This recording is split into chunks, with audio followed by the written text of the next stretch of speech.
төрд эзэд байгаа хэрнээ эзэнгүүдэж орхигдсон маш олон асуудлууд байгаа. Эзэнгүүдэж орхигдсон асуудлууд байна гэдэг нь эзэнгүү төрийн эмгэг нэвтрүүлэг байж байна гэсэн. Эзэнгүү төрийн эмгэг нэвтрүүлгийн 23 дахь дугаараар шар нутгийн дарчлаан гэсэн сэдвийг онцолж байна.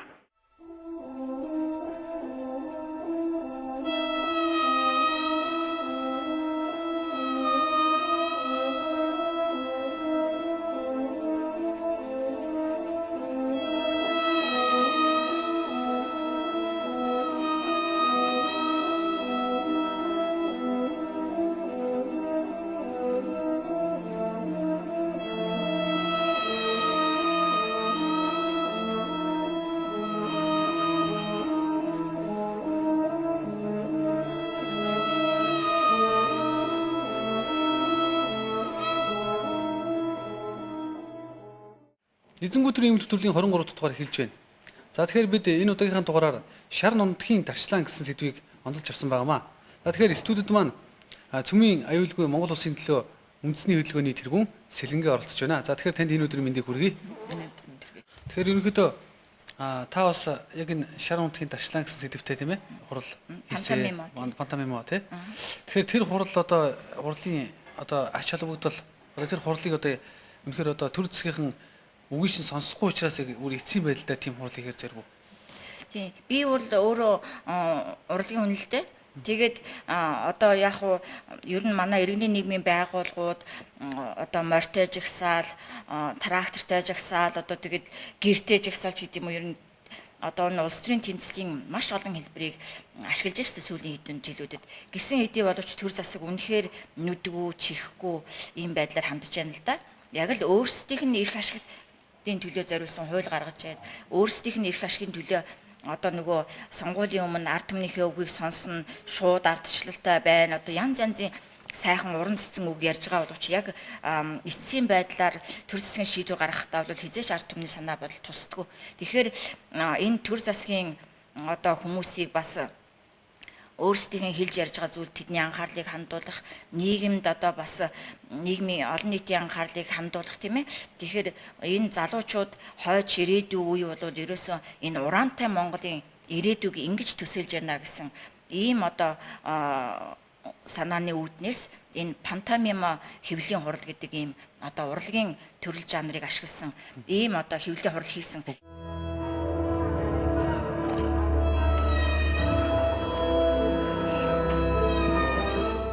Энэ бол тодорхой хэмжээнд хүмүүст хүрсэн хамгийн одоо яг уу анх удаа ийм хурал болсон болоод хэвлэл мэдээллийнхэн ч юм уу манай олон нийт тийм ээ одоо төр засгийнхан нэг тийм шууд хүлээж аваагүй тэрийг яг бидний одоо хэлэх гэж байгаа санаагаар тэр утгаар нь одоо ойлгож аваагүй байсан яг тэр хэмжээнд нь ойлгож аваагүй нэг хэсэг байсан боловч бас энэ шинэлэг гэдэг талаараа бас нэг хэсэгт нь бол хүрсэн байна лээ.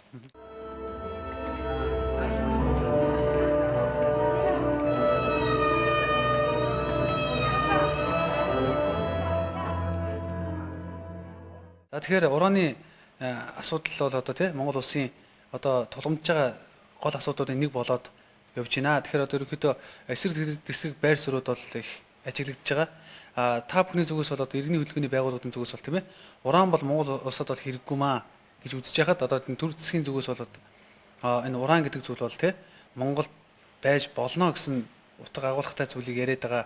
Тэгэхээр энэ бүгдийг одоо дүгнээд ирэх юм бол одоо аль нь үнэн аль нь хотлоо гэдэг дээр одоо иргэд их төрөлцсөн явж байна л да. Тэгэхээр ер нь уран ашиглах нь Монгол улсад ашигтай юу үгүй юу гэдгийг бусдын жишээг харж л одоо энд үнэлт өгөх хэрэгтэй. Тэгэхээр бид ямар асуудал тавьдаг вэ гэхээр ер нь одоо ураанаа ашиглуулад олборлуулсан орон хөгжидгүн байна гэдэг яг энэ тэр байгаа орнуудын жишээгээр харж энэ байдалд үнэлт өгч байгаа л да. Жишээлбэл одоо Монгол улсад уран олборлохоор одоо бэлэн болчиход байгаа Areva компани гэхэд Нигер улсад 50 гаруй жил уран олборлоод сая 2013 онд тэр одоо урт хугацааны гэрээн дуусаад 14 оноос Монгол улсад олборлож эхлэхээр сая гэрээ байгуулагдлаа. Тэгэхээр энэ ураанаа 50 гаруй жил олборлуулсан ашиглуулсан Нигер улс өнөөдөр яаж хөгжвөө гэдгийг бол бид нар одоо өнөөдөр энэ одоо цахим хуудаснаас харж болж штэ. Нигер улс бол дэлхийн хамгийн ядуу орн байна. Хамгийн одоо богино наслалттай орн байна. хүн ам нь одоо хор тавдрын өвчлөл хамгийн өндөр байна. Тэгэхээр бид бусдын алдааг давтахгүй эсвэл энэ замыг тойрч явах уу гэдэг асуудал дээр үнэхээр одоо төр засаг анхаарлаа хандуулах болсон. Ард түмэн ч гэсэн одоо энэ дээр их анхаарал хандуулж энийг эсэргүүцэж байгаа шүү дээ.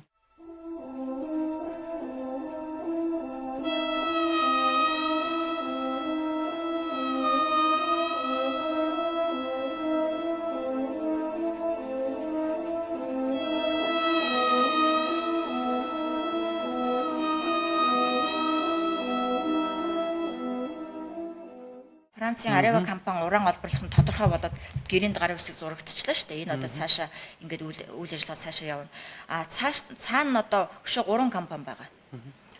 Хятадын CNNC гэсэн компани байгаа. Төрийн өмчт бас. Тэгээд дорнод уран 3 сайхан гэсэн ийм одоо 3 том төсөл яг одоо дараагийн ээлжийн хүлээгээд байж байгаа. Тэгэхээр энэ 3 төсөл ингээд саяынх шиг одоо хувьцаа эзэмшигчдийн гэрээ гэдэг гэрээ байгуулагдаад тэгээд ингээд явхаар Монгол орны одоо зүүн бус дорнод говь дунд говь Сүхбаатар гэх тэр чигтээ одоо ураны уул уурхайн талбар болно. Энд бол ерөөсөө цаашдуул амьдрал байхгүй. Сая манайхны Америкийн энэ одоо ураны уурхай дээгүүр яваад ирсэн хүмүүс ярьж илээ. Тэр ураны олборлж исэн тэр одоо газар нутгийн дээгүүр шууч нисдгүн байлээ гэж. Ерөөс амьдрал байхгүй. Одоо манай Улаанбаатархад өгчихсэн тэр одоо химийн Дорноговын Улаанбаатархад өгсөн химийн хорт бодисоор хордоод өгсөн малын сэгийг чинь нохоо шувуу идэхгүй байх гэж байгаа шүү дээ. Тий. Тэр мал чинь ч одоо сүүл рүү өөрөө баг буруутаад. Тий, өөрөө малаа хордуулсан эсвэл мал нь өөрөө амиа хорлсон гэж болоод одоо дуусчих шүү дээ, тийм ээ. Эзэнгүүдэр ийм нэвтрүүлгийнхаа энэ дугаараар бид ураантай холбоотой асуудлыг хөндөж байгаа. За тэгэхээр яг бидний хажууд гал үндэстэн холбооны өдөртөх зөвлөлийн гишүүн их хоёр хүрэлцэн ирсэн байна. За тэгэхээр тийм ээ, эрдэнэ нийгмийн байгууллагууд, ерөнхийдөө төрийн бүс байгууллагууд манаас ураантай холбоотой асуудлуудаар бас үзэл бодлоо илэрхийлж байгаа. За гал үндэстэн холбооны зүгээс бас яг энэ дээр ямар байр суурьтай байдаг вэ? Уран ерөн олборлох тал дээр бас жоохон эсэргүүцэл байдаг шүү дээ, тий? Ер нь гал үндэстэн холбоо бол Монгол улсын байгаль орчин учирсан халуун цаг аав байна. Тэнд очиж ажилладаг байгууллага. Тийм ч учраас гал үндэстэн холбоо ураны асуудлаар сүүлийн 2 жил уран бол Монгол ашиглах болоогүй, нэг цаг нь болоогүй. Хоёрт уран бол эрсдэлтэй одоо баялгаа.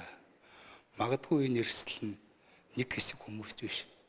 Бүр манай үндэстэнд учирч болох аюултай юм байна гэж гал үндэстэн холбооны өдөртөх зөвлөл өгсөн учраас ураныг бол гал үндэстэн холбооны одоогийн байгаа барьж байгаа байр суурь бол ураныг ерөөсөө Монгол ашиглах шаардлага байхгүй л гэсэн ийм байр суурьтай байна. Тэгэхээр одоо төрийн бодлого маань одоо ерөнхийдөө ураныг жоохон дэмжиж яваад байдаг. Иргэний хөдөлгөөнүүдийн зүгээс бол энэ дэмжиж байгаа нь буруу маа гэдээ яваад байдаг. Тэгэхээр одоо нэг арилцсан үйл ойлголцол маань одоо эцсийн шатандаа яг ямар үр дагавар авчрах вэ одоо? Ер нь бол Монгол улсын төрөөс цацрыг идэвхт ашигт малтан бол ашигланаа, цөмийн эрчим хүчийг ашигланаа гэд хууль гаргаад одоо бодлогын хэд хэдэн баримт бичиг гаргаад ингэж явж байгаа шүү дээ. Тэгэхээр нэгэнт одоо сая энэ ураны гэрээнд гарын үсэг зурсны дараа иргэний нийгмийн байгууллагуудыг одоо их эрчимтэй эсэргүүцсэн л дээ. Энэ эсэргүүцэл гараад ирэнгүүт манай ерөнхийлөгч болоод ерөнхий сайд юу гэж хэлсэн бэ гэхээр Монгол улсын одоо энэ уран ашиглах бодлого энэ цөмийн эрчим хүчний бодлого одоо тав тодорхой байгаа. Бидтэй одоо цөмийн хаягдал бошлохгүй гэж одоо нөгөө иргэний нийгмийн байгууллагуудын эсэргүүцэл уран олборлуулахгүй гэж эсэргүүцээд байхад чинь асуудлыг өөр тийш нь эргүүлээд цөмийн хаягдал одоо хаяхгүй гэж цөмийн хаягдал хаях гэж гэсэн сенсац дэгдээснэ.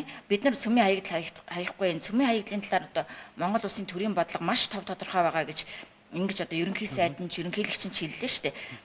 Ураны асуудал яг үнэхээр бол Монгол улсын төрийн бодлого яг энэ уран олборлох цөмийн эрчим хүч ашиглах тал дээр үнэхээр тав тодорхой болсон байгаа. Тэр нь юу вэ гэхээр энэ 2009 онд батлагдсан цөмийн энергийн тухай хууль тэгээд Монгол улсын төрөөс цасрыг идэвхт ашигт малтан болон цөмийн эрчим хүч ашиглах талаар төрөөс гаргасан энэ бодлогын баримт бичиг тэгээ үндэсний аюулгүй байдлын үзэл баримтлал, мянганы хөгжлийн цогц бодлого гэдэг энэ одоо бодлогын чанартай том бичиг баримтуудад бүгд энэ асуудал тусгагдсан байгаа. Тэгэхээр үнэхээр одоо энэ асуудал тов тодорхой байгаа. Манай хоёр одоо ерөнхий сайд ерөнхийлөгч хоёрын хэлсэн шиг. Тэгэхээр асуудлыг энэ манай төрийн тэргүүнүүд одоо энэ эрх мэдлэлтнүүд яаж яах вэ? Иргэний нийгмийн байгууллагууд уран олборлогын Францын засгийн газартай байгуулсан гэрээг эсэргүүцээд ирэнгүүт цөмийн хаягдал болж мушгаад цөмийн хаягдал одоо хаяхгүй гадны цөмийн хаягдал гэж байна шүү дээ. Дотоодын одоо цөмийн хаягдал ч юм уу ураанаас гарах цасраг гэдэгт одоо ашигт малтмалыг гарах явцад үүсэх тэр цасраг гэдэгт хаягдлын асуудлыг өөр тийш нь мушгаад гадны цөмийн хаягдлыг Монгол улс туршлахгүй гээд ингэж одоо асуудлыг бүдгэрүүлж бүрхэгдүүлж нийгэм донд сарниулж байгаа.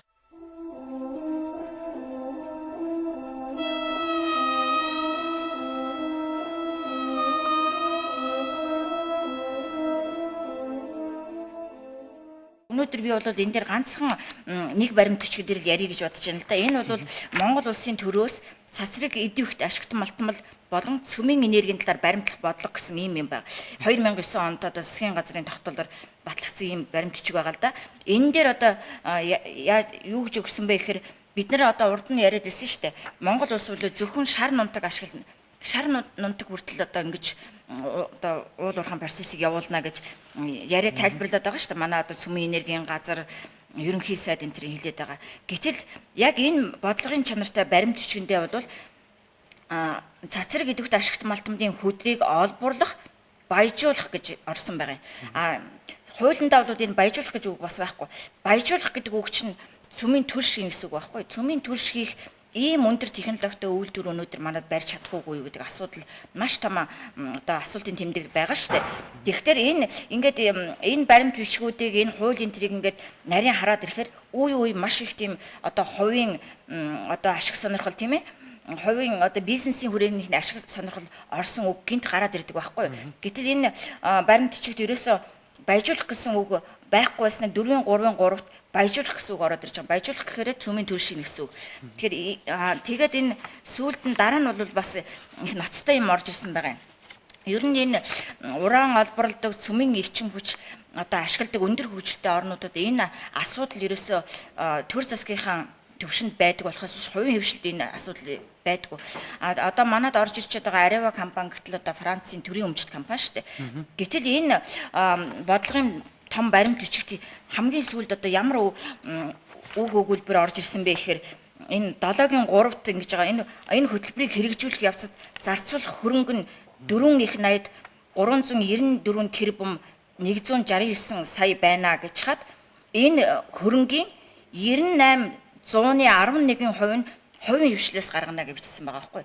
Тэгэхээр энэ уран олборлох энэ одоо ажил цөмийн эрчим хүч ашиглах энэ ажилд бол хувийн хвшлийнхэн орж ирж байна. 98% нь хөрөнгө нь одоо хувийн хвшлээс гарах нэ гэсэн ийм өгүүлбэр явж байгаа байхгүй юу. Энэ одоо бодлогын баримт төшгийг баталж явах явцад хамтарсан засгийн газар одоо засгийн эрх барьжаалаа. Манай парламентэд бол олон жил суусан туршлагатай хуульчид байлаа тийм ээ. Засгийн газарт ч мөн одоо олон жил одоо төрийн өндөр алба ашигласан туршлагатай хүмүүс байхдаа яагаад энэ асуудлыг ингэж оруулж ирвэ? Эсвэл нэг дугаарт энэ ерөөсөө энэ цөмийн эрчим хүч урааны одоо салбарын талаар ямар ч мэдлэггүй байж манай одоо энэ хууль тогтоох байгууллагын засгийн газрын одоо ямар ч мэдлэггүй байж гэдэг нь харагдаж байгаа юм. Эсвэл ерөөсөө энэ хоёр нам аль нь ийм одоо асуудалд одоо хармаа нэгтэй хандж ийж гэдэг юм уу тийм ээ? Нэг төрөвчтэй юм байна гэсэн. Эсвэл дараагийн 3 дахь асуудал нь юу вэ гэхээр ерөөсөө энэ нам бүлгийнхээ эрх ашиг нам бүлэгтэй байдаг одоо том бизнесийн салбарын хүмүүсийн эрх ашигын одоо талд байгаад энэ одоо хувийн хвшлийн 98.11% хөрөнгө оруулалт гэдэг энэ юуг хараагүй өнгөрцсөн болов гэсэн ийм 3 янзын дүгнэлт гарч ирж байгаа.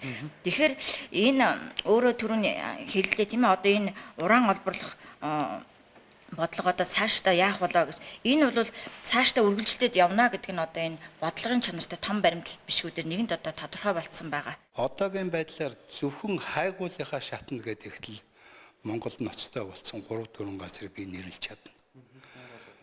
Одоо Улаанбаатарх байна. Доронтын Марда дээр 2 уурхай ажиллаж байна. Ховдын Мянгад байж байна. Арангаан, өндөр улаан гэдэг гэх мэтэр 5-6 газруудыг нэрлэж болно.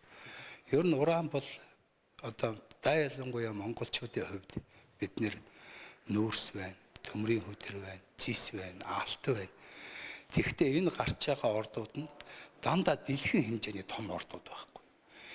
Ийм их баялагтай 2 сая хүнтэй 2 сая 700 мянган хүнтэй байж бид нэр юу дутлаа гэж урааныг ухаж байгальтай, хүндээ, малтай ийм хор холбогдол учруулчаад бид нэр хэдэн жилийн дараа магадгүй монголчууд бид нэр нэг хэсэг газар яваад л төмөр тараа ичсэн орхоо аюултай гэсэн ийм газар нутагтай болчихъя гэж үдсэн учраас галан үндэстэн холбоо энэ дээр бол тууштай эсэргүүцэн байр суурь барьж ажиллаж байна. Улаанбаатар суман дээр бол та бас очижсэн хүний нэгэ. За тэгэхээр ерөнхийдөө Улаанбаатар суман дээр үүссэн нөхцөл байдлыг бол хоёр янзаар тайлбарлаж байгаа. Нэг хэсэг нь бол хортой ураанаас боллоо гэж явахдаа за тийм ээ. Төрийн зүгээс одоо төрийн хяналт шалгалтын зүгээс бол ийм зүйл байхгүй. Тэр одоо малчин айлынхан бол одоо тийм худлаа ярьж ийнэ гэдэг зүйлийг бол өгч ийсэн. За тэгэхээр таны хувьд одоо газар нутгийн байдал дээр нь очижсэн хүний хувьд ерөнхийдөө яг байдлыг ямар хийсэн бэ? Тэгэхээр зэрэг энэ Дорногов аймгийн Улаанбаатар суманд урд өмнө энэ Кожаго компани очиж урааны хайгуул дурстай олборлол хийхээс өмнө тэнд мянган жилд монголчууд амьдарч эрүүл оршиж ирсэн ийм сайхан нутгалда. Тэгээд энэ сүүлийн жилүүдэд төрийн бодлогоор урааныг хайх олборлох энэ үйл ажиллагааны үр дүнд Францын хөрөнгө оруулалттай энэ Кожаго компани тэнд уран хайж газар сайгүй өрөмдөж дурсалтын урааны олборлолт явуулсны дараа тэнд хүн аж төрөх мал өсч байж хад одоо сөрөг ийм нөхцөл байдал үүссэн тодорхой болж эхэлсэн. Би сая 10 сарын ихээр Африкийн Танзан улсад яваад ирсэн л дээ. Тэгээд Танзанд олон улсын хуралд оролцоход тэр Танзаны яг төв хэсэгт нь байдаг Бахи гэдэг мужид нь яг манай одоо Дорноговын Улаанбаатархад болж байгаа шиг ийм одоо урааны хайгуулын судалгаа явагдаж байгаа юм билээ. Тэгэхээр яг тэдний одоо ундны усан дээр нь цагаан бодооны тариалангийн талбай дунд нь ингээд цооног өрөмдөд химийн хорт байц ашиглаад яг манайх шиг ингээд одоо туршилт хийж байгаа. Тэгэхээр тэр ард түмэн бас л ерөөсөө манай Улаанбаатарчуудын мал шиг урд өмнө ерөөсөө тийм юм тохиолдож байгаагүй одоо нүдэн өвдөх одоо биеэр нь тууралт гарах ийм одоо тийм зовиртой байдлууд илрээд тэгээд тэд нар бид одоо хэдэн мянган жилийн газар нутаг дээр цагаан бодаага тариад энийг хураагаад ингээд амьдраад ирэхэд ийм байдал тохиолдог юм чинь энэ асуудал бол яг харахгүй энэ химийн хорт байдлаас ашигласантай холбоотой байна гэдэг асуудлыг тавьж байгаа юм байлээ. Тэгэхээр манай одоо Дорноговын Улаанбаатарт ч гэсэн мөн ийм асуудал болж байгаа.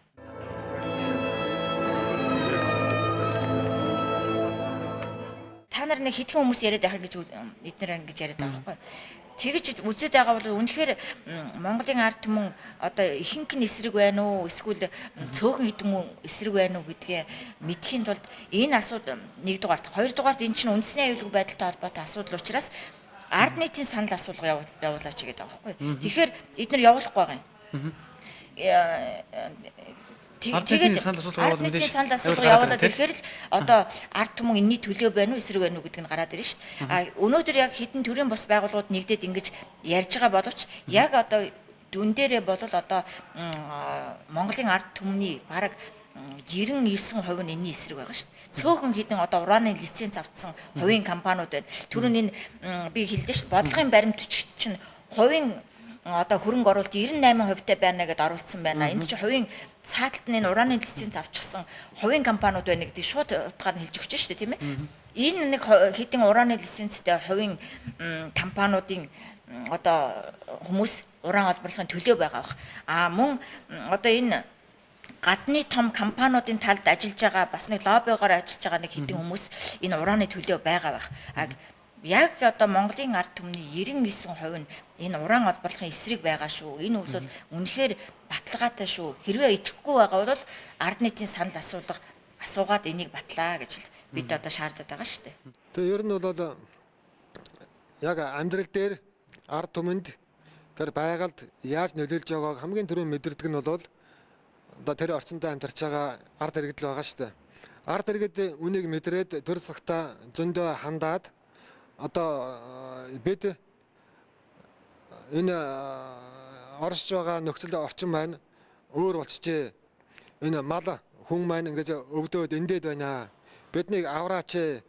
Энэ үйл ажиллагаагаа зогсоогооч гэж ард түмэн нутгийн ард түмэн одоо бүгдээр одоо орайлаад гар үсэг зураад саналаа нэгтгэхэд төрийн 3 өндөрлөгтөө өгсөн байдаг.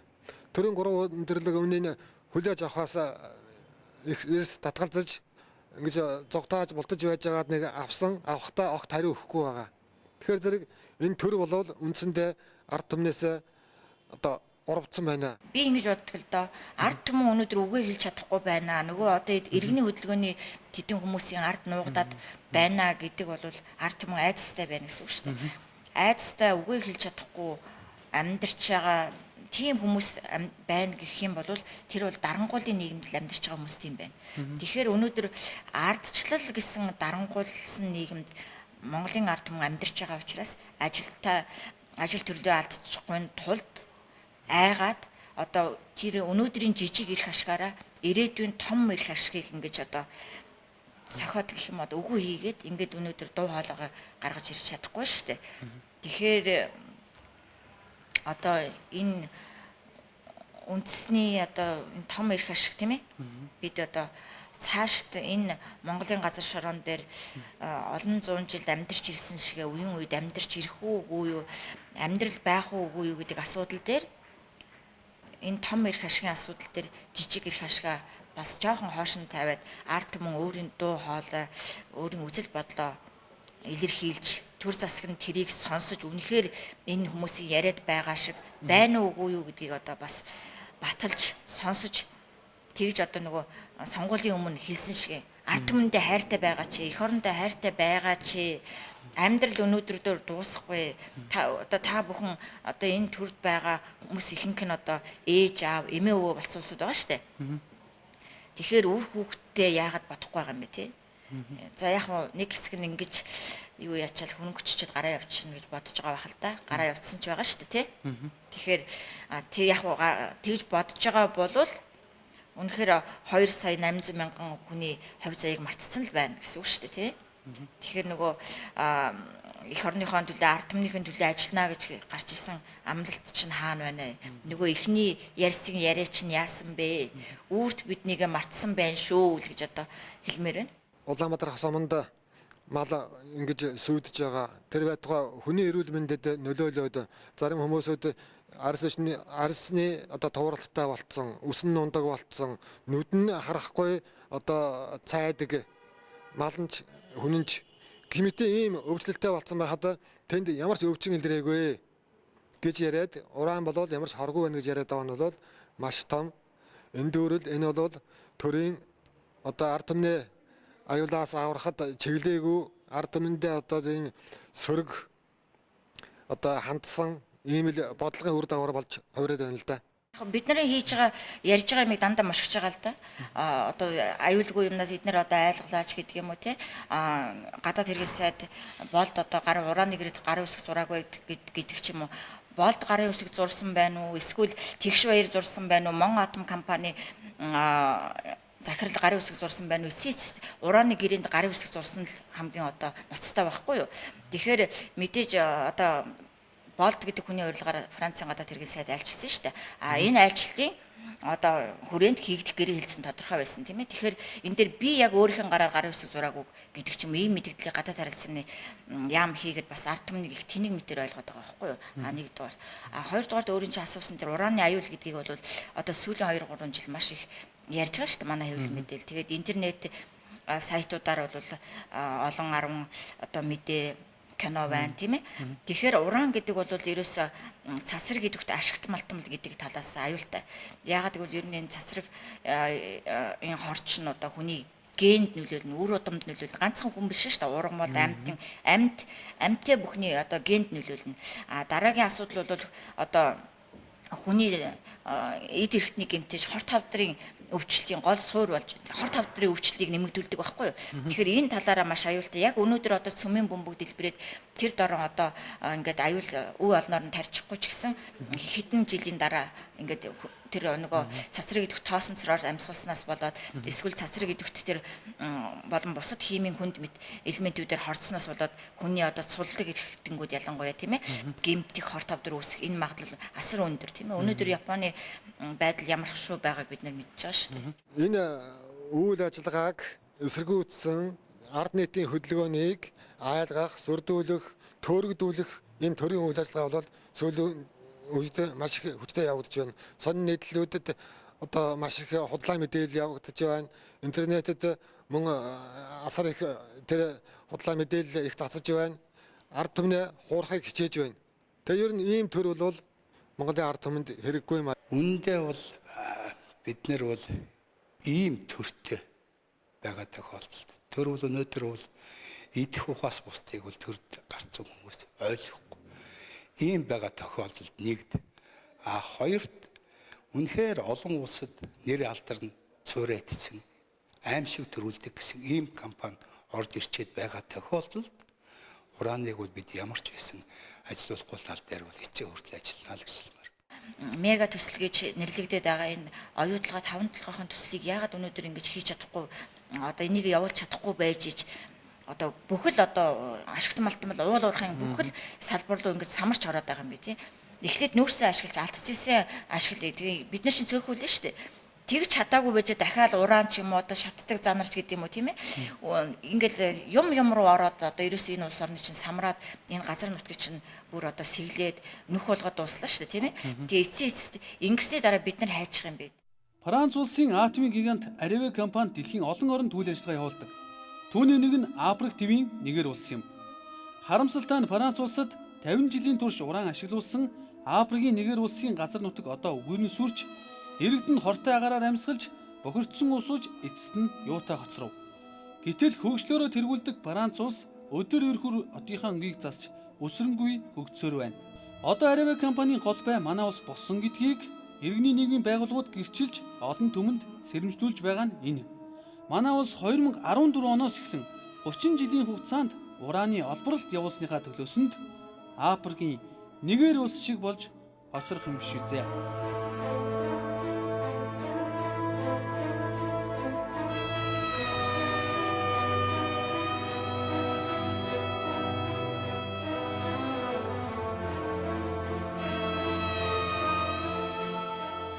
Чихтэй хэрнээ иргэдийн хөвгийг сонсохыг хүсдэггүй, нүдтэй хэрнээ иргэдийн амьдралыг харахыг хүсдэггүй зарим албан тушаалтнуудад нэгийг удаж хоёрыг тунгагаасаа гэсэндээ эзэнгүү төрийн эмнэлэг нэвтрүүлгээ хүргэлээ. Дашин сонирхолтой эзэнгүү төрийн эмнэлэг нэвтрүүлэг 14 хоногт нэг удаа үзэгч та бүхэнд хүрж байгаа гэдгийг сануулъя. Дараагийн дугаараар дахин уулзлаа. Түр баяртай үзэгчтэй.